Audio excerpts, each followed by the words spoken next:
I think if I'd said to her, oh, you don't have a glass back, you've got a very flexible, mobile spine, just saying the words, I don't think would have been enough to undo the thinking that had gone behind it, because the glass back was a metaphor that made sense. It fit with her experience and the pain of the flare-up and everything else. So it was all part of it. But those words had really kind of perhaps summarized that whole experience, and she was terrified.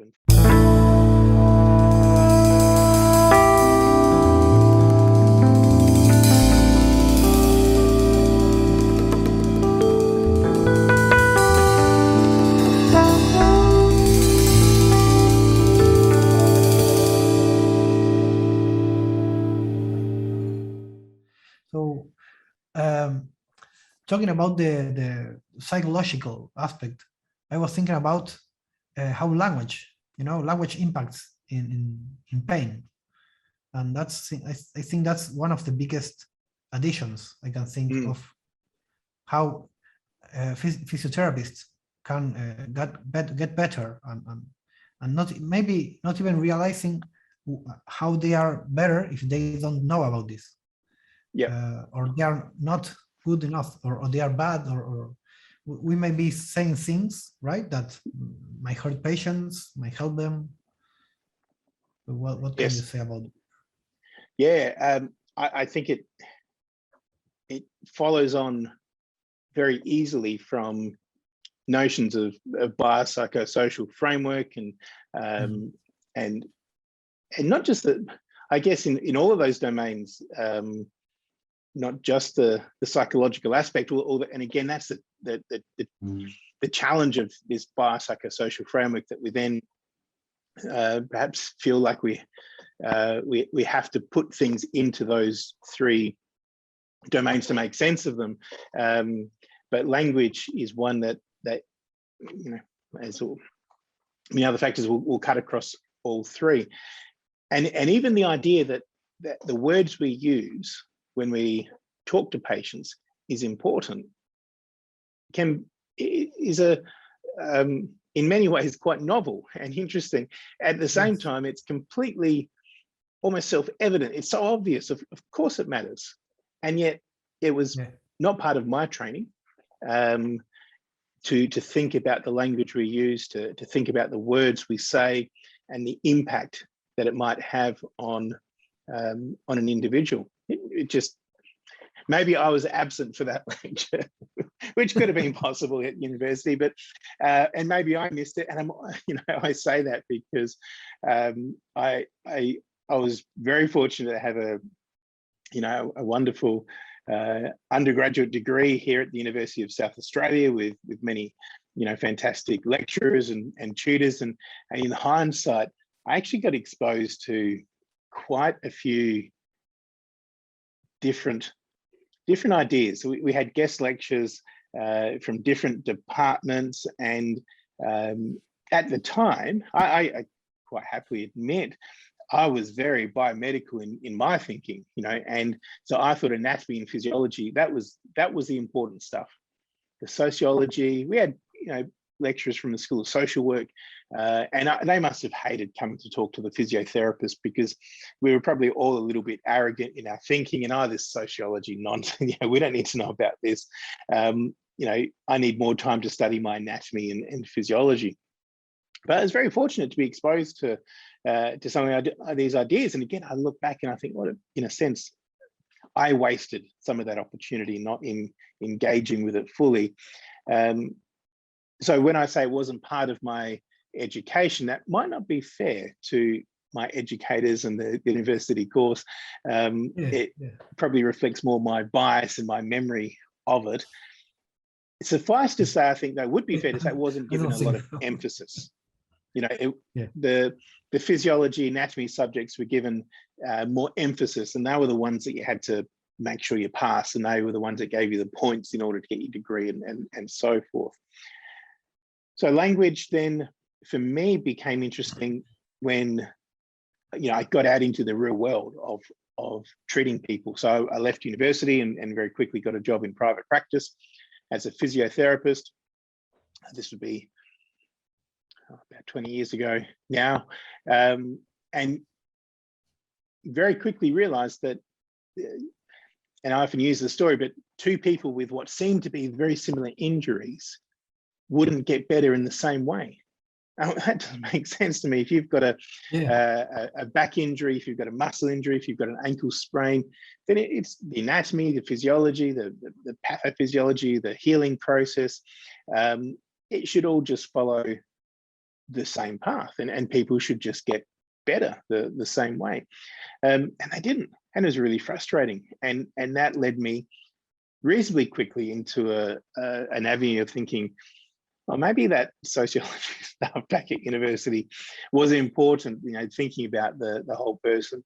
And an aspect of that is of course, how we talk to patients. Fast forward again to 2021, and now we're all talking about the importance of our language. I think it's almost well accepted that what we say is really important. What I don't think we know is how important is it? What impact does it have? Is it worth trying to alter it and change it in terms of what therapists say and how patients talk? Instinctively, I think the answer there is yes. Do we have the overwhelming data for it in research? Probably not. Not because the work has been done and it hasn't supported the idea, but just that the work hasn't been done yet, the research hasn't been done. So how we talk to patients is incredibly important. The words we use, the stories we tell, the explanations that we give, and of course it goes back to these competing frameworks and more. So very biomedical language, which is focused on joints, discs, facet joints with back pain, cartilage and bone surfaces for knees, the ligaments and muscles around the shoulder and the rotator cuff. When each part of the body has its own sort of favorite bits of anatomy that we like to talk about as therapists. And if we stop at that point, I think there is, reasonably good evidence suggesting that is doing a disservice to the patient, where if they leave our care or our interaction and they only understand their problem from the point of view of cartilage or bone surfaces or ligaments or muscle or a disc, that we haven't done the best job that we could do. My younger brother is also trained as a physiotherapist. He was a year behind me.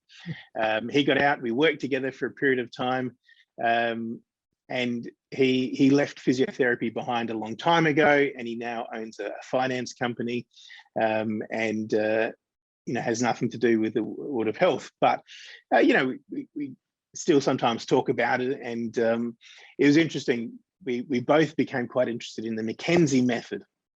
And the McKenzie method at the time, I thought, this is it. I found the answer to neck pain, back pain. And then McKenzie Part D came out, which was a peripheral joints. And I thought my journey as a physiotherapist is complete. Next, thoracic, lumbar spine, and peripheral joints. We've got everything covered now with the McKenzie method. And we're having a chat just the other night. And, he was saying, talking about the McKenzie method and how, he still, in hindsight, thought it was a good approach, and I've moved away from it, and it was interesting to see how different our thinking was now. But he said, the idea that we're teaching people to treat themselves and increase self-efficacy, and so he said it's important, and people seem to get better. And I said, yes, but the explanations we gave weren't very good. The disc and disc derangements or ligaments in the dysfunction and posture, and so forth. He said, yeah, but if I sit correctly, I don't have any pain. My neck feels better. I don't get headaches. If I sit and slouch and slump, I do. And I thought, well, for him, that was, it works because it fits with his model, with his thinking.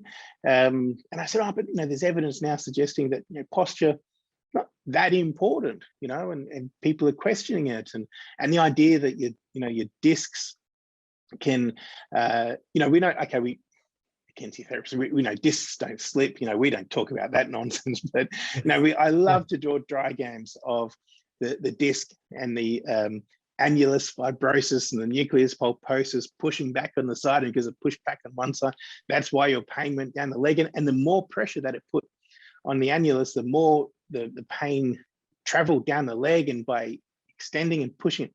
So that language was very much focused on a structure, an anatomical structure. And I was very happy delivering that I thought I was doing a fantastic job delivering that education.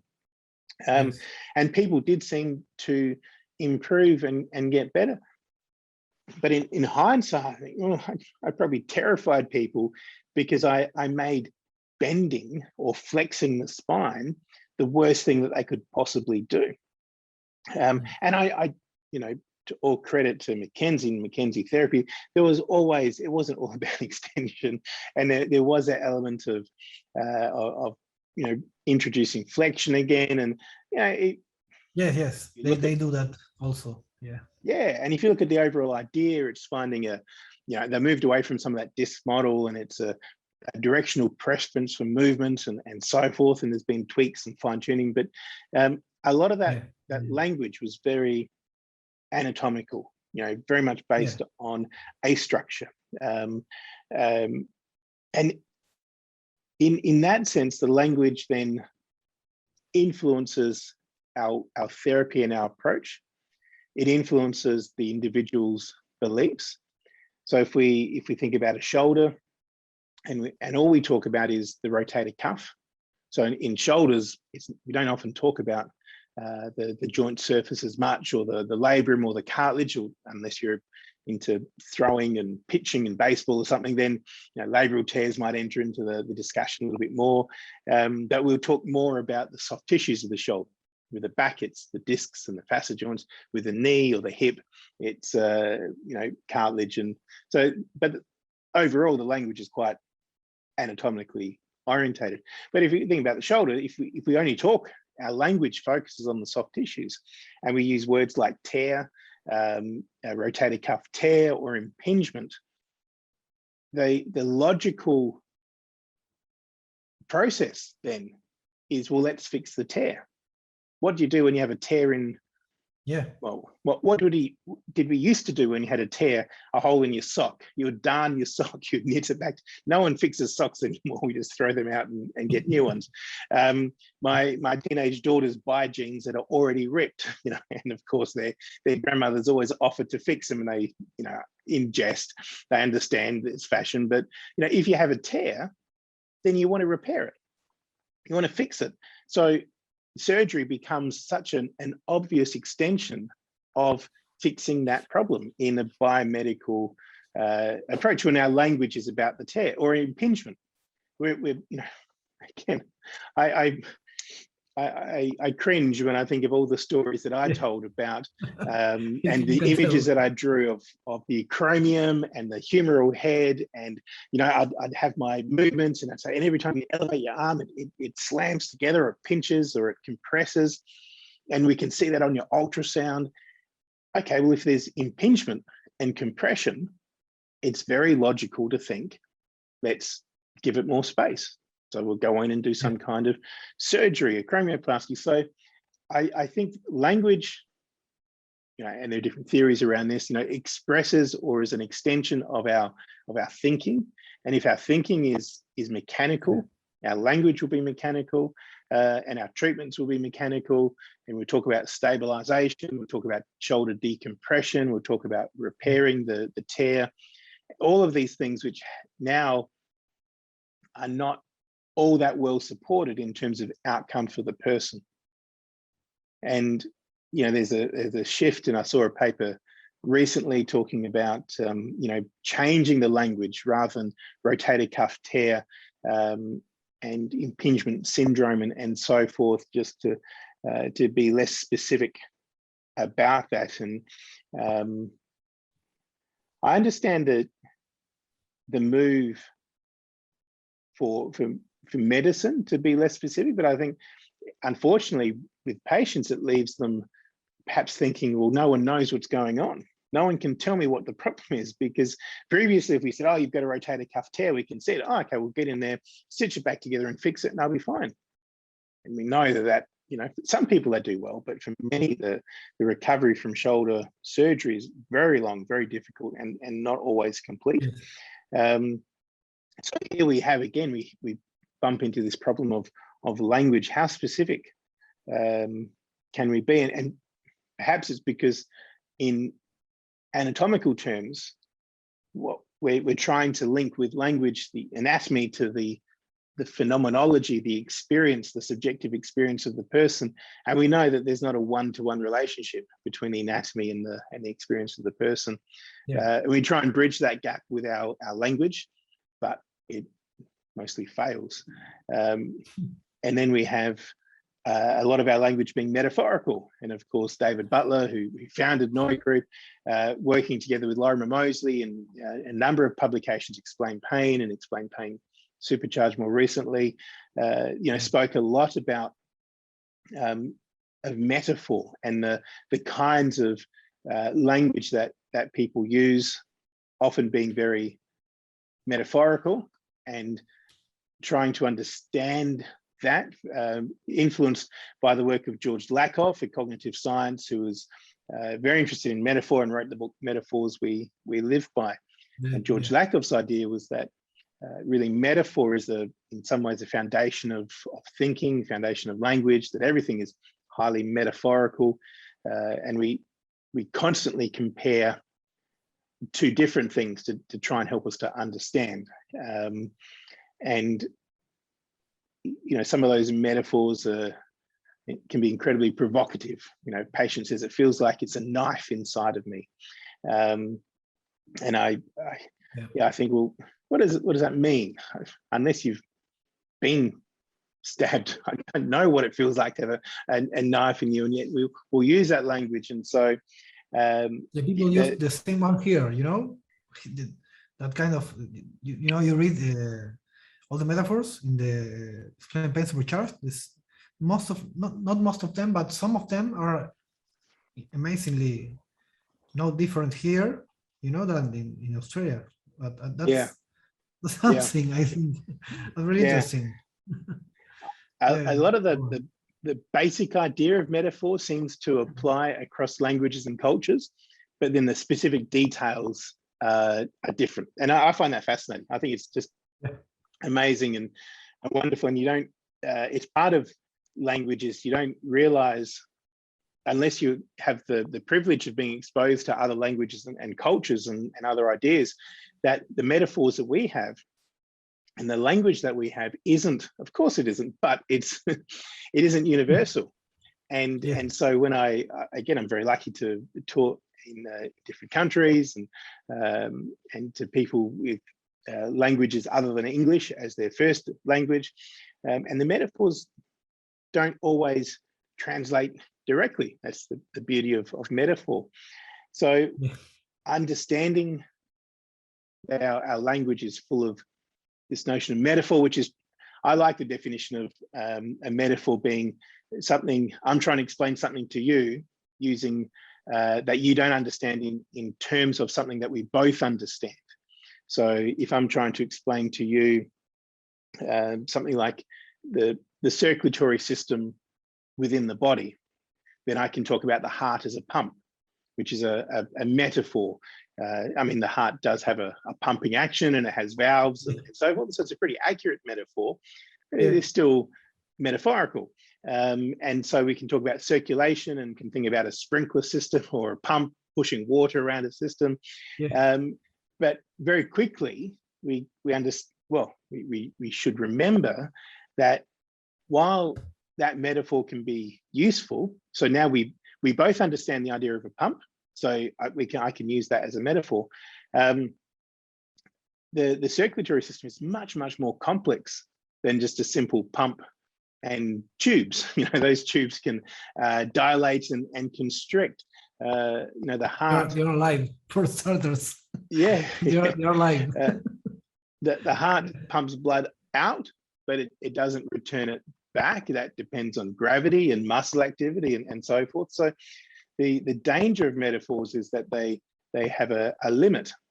And an interesting idea that I've heard from a number of different authors and people is that if you look back through history, the explanation for brains was always based on the most advanced technology at the time. So that's very interesting. That's incredible. Yeah. So because brains weren't understood, and you could open up a brain, or you could open up a scale, look at a brain, and just look like a mass of tissue. We knew it was important and it was doing something, but we didn't understand it. So it must have been similar to the most advanced technology available at the time. So if you go back to, again, Rene Descartes and his ideas of fluids and levers and strings, that was the most advanced technology at the time. Moving forwards, we had notions, perhaps in the Industrial Revolution, some different changes there. The understanding of electrical activity and realizing that, okay, the brain has this electrical activity, and the co-discovery over time of understanding electrical principles. So maybe the brain and the spinal cord was like a telegram system. That was the most advanced technology at that time. And then a phone exchange, and then of course computers. And we've been a bit stuck with language around the nervous system as a complex biological computer. And there are some well-known neuroscientists now saying, no, that the brain isn't a computer. It's much more than that.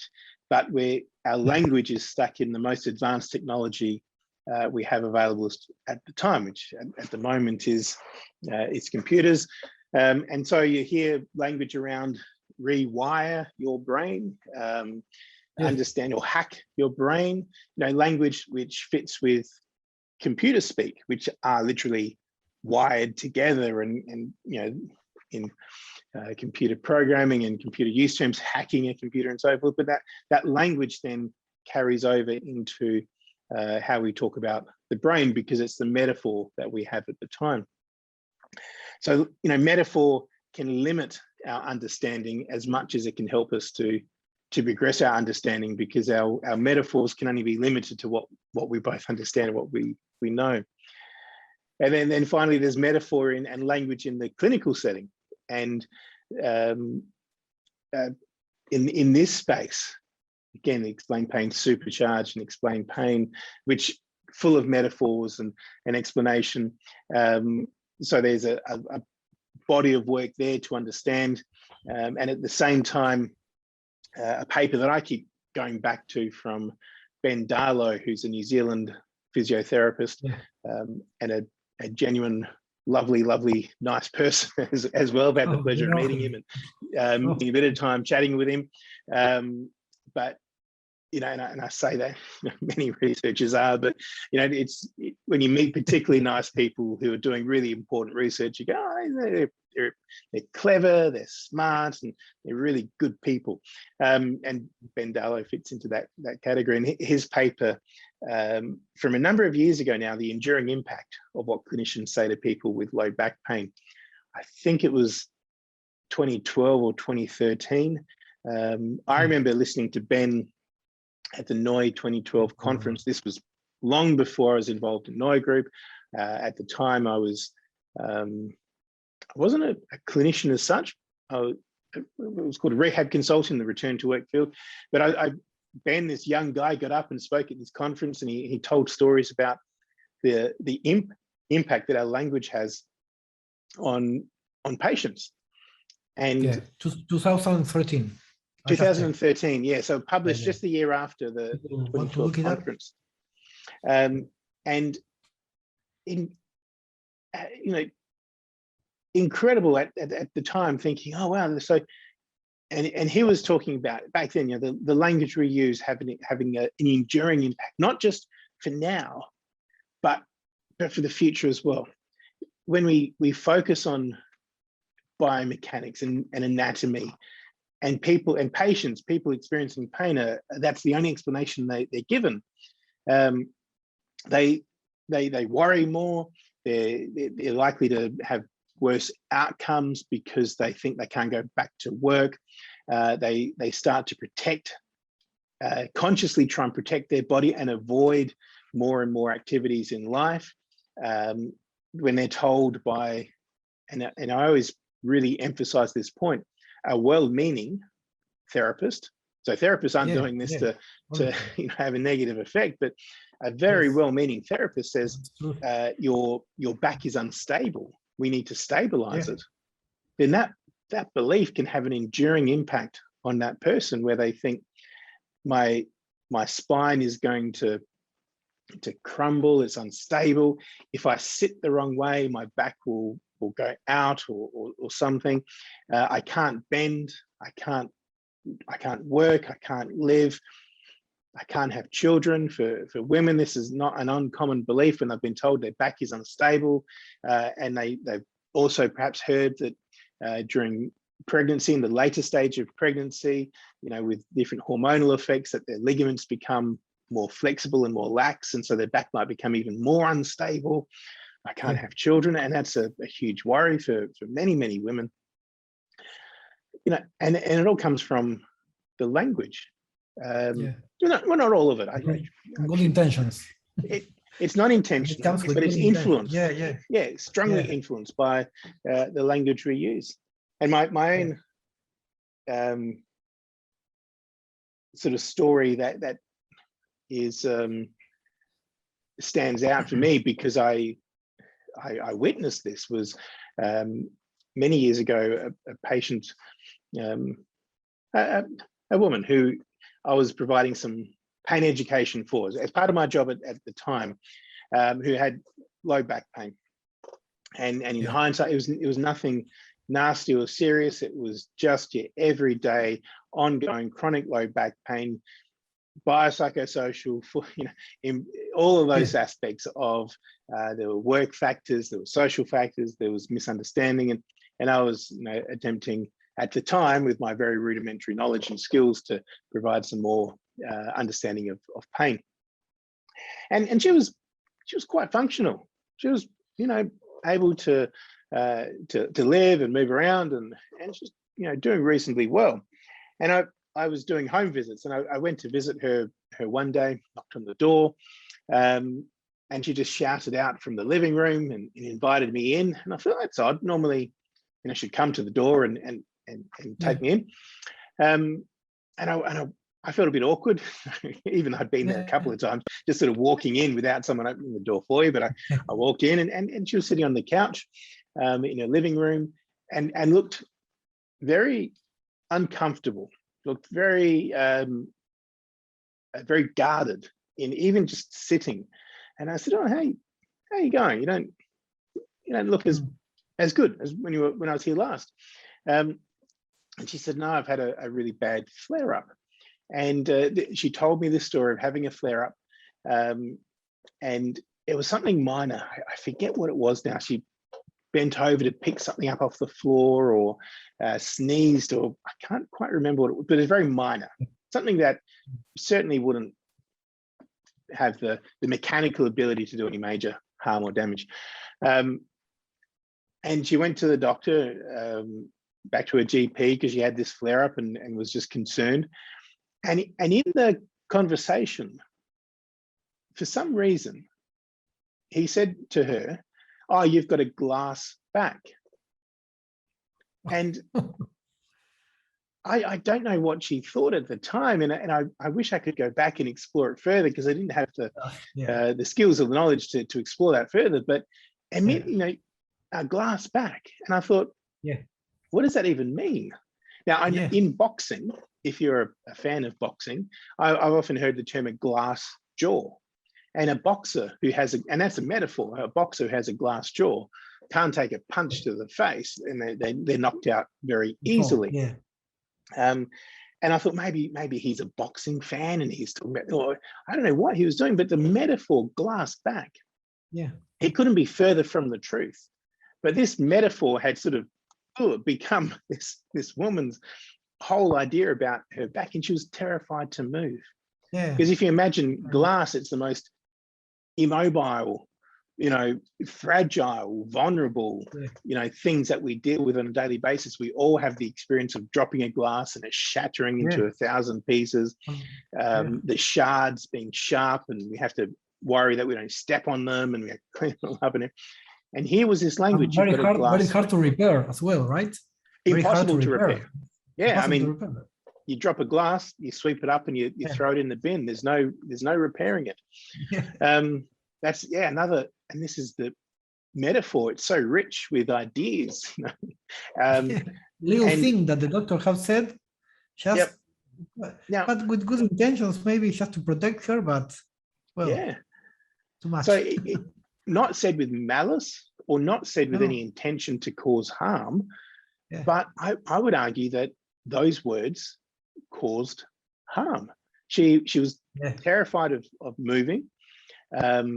She had stopped all her exercise. She'd stopped walking, and it, obviously the experience of the flare up was bad, and that was part of it.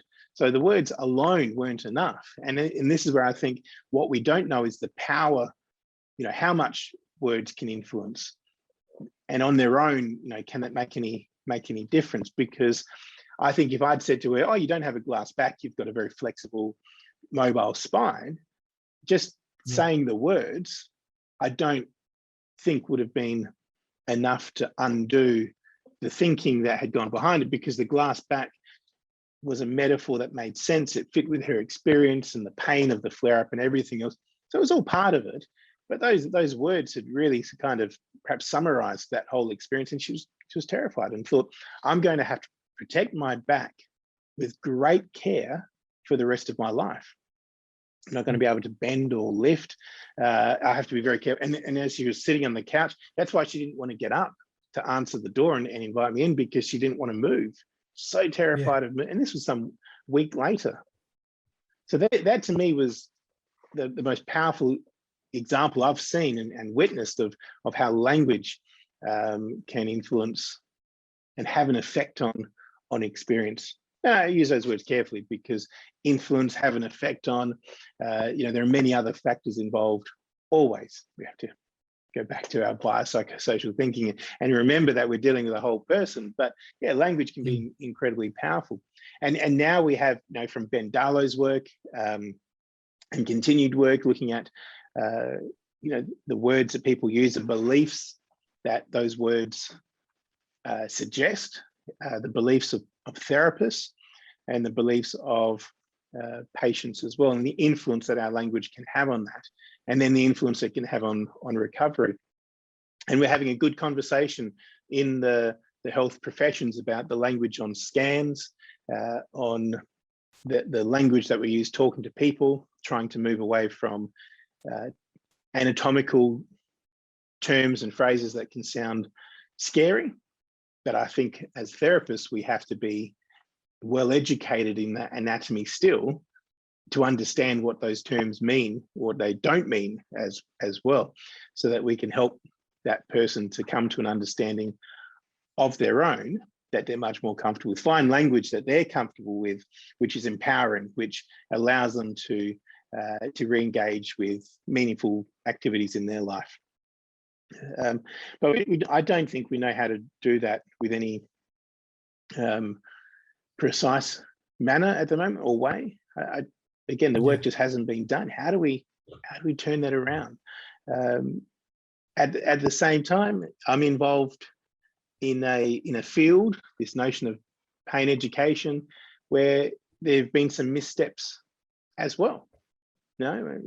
It's a mea culpa, to borrow the Latin, like I am culpable. And I feel a sense of that being involved in this work, because in our language with pain, in some circles, there's been this swing away from, we're not talking about anatomy anymore. We're not talking about joints and discs. We're talking about the brain and nervous system. So now we've got it right. Structure. And this phrase, Yes, that's right. So we're biopsychosocial now. We talked about the brain and the dorsal horn, and I was there. I mean, we've all gone through these. Well, I know a few people that haven't. I know a few people that are clever enough to have sort of stood outside of it, in a way. Many people have not been influenced, by that have been able to engage in the ideas and the thinking and the work without fully losing themselves in it, perhaps. But I'm not comfortable with language like pain is in your brain. I've said it in the past, many times. And another one of my own experiences, I guess, to wrap up language was years ago, talking to a young lady and going through, at the time, what was my spiel, my presentation of pain, and I was really excited about it, and I went through it. I explained the brain and emphasis on the brain, and she stopped at the end of it and she looked at me and she said, "My brain must really hate me." So why do you say that? Well, because it's making this pain, and I don't want the pain, and it seems like I don't need the pain, but my brain is still doing this to me, and my brain must hate me. And I remember thinking, what a terrible idea to leave this person with. For me, and that was again, that was my mistake, and setting up this kind of dualistic, your brain and you being separate, and your brain doing this to you, and not having any sense of control over that, and this this idea was brought out so beautifully in a paper from Mick Thacker, is pain in your brain? I think it was 2015, so a little while ago now, and a paper that I know he copped quite a bit of flack, and not everyone was happy with him running it, because he was saying, hang on a second, is pain really in the brain? And that's an editorial. And it's only one page, and I say to everyone, look, just read it. It's only a page, but it's such an important paper. And if you like, I mean, any of the major papers I've mentioned as we've had a chat, I'll see if you have the possibility, maybe we can make them available to people watching this as well. So there's just 3 or 4 key papers that might link in with some of this discussion, and this would be one of them. And just the idea that if we tell people that pain is in their brain, we can possibly, without the intention of doing so, create a sense that you have no control or influence or say over any of that, because your brain is so mysterious and it seems to be doing this thing to you, which is crazy, because your brain is part of you. It's not some separate other thing doing it to you, whoever the you might be. And of course, very quickly you get into some very highly philosophical ideas about self and selfhood, and the brain and what it means, and consciousness and so forth. Ideas that brain agency as well. Agency is a really important word. How can brain do something and you at the same time do something? It's like exactly. Who's both coexist? Who's in control here? Who's the boss? Is it me or my brain? Or his brain. Your brain. And again, you think, well, hang on, but I have a brain. I'm not my brain. And so here the language in that sense, in my opinion, maybe we've gone too far in one direction with language, talking about the brain and pain. And while very, very clearly brains are incredibly important, fascinating, and I love neuroscience and reading about it. And I've just finished Anil Seth's new book, Being You, and Anil Seth is a proper hardcore neuroscientist who's also interested in consciousness and subjective experience and demystifying a lot of it. And obviously brains are incredible. It sounds even silly to say it. Of course they're important, but you have a couple of papers about predictive processing, right? Yeah, Emotions and also, processing, I think. yeah, and his TED talk is one of the most watched TED talks of all time, talking You're about right. controlled hallucination. Yeah. But yeah, so there's this danger with language that we go too far and talk about the brain, and as that's where pain is. And no one has ever experienced pain, low back pain, for 5 years as being in their brain. They experience it is in their body. So we can, unfortunately, we're at risk of creating a separation between these ideas if we use that language recklessly, and without thought. And I know when some people say things like pain is in your brain and use that language,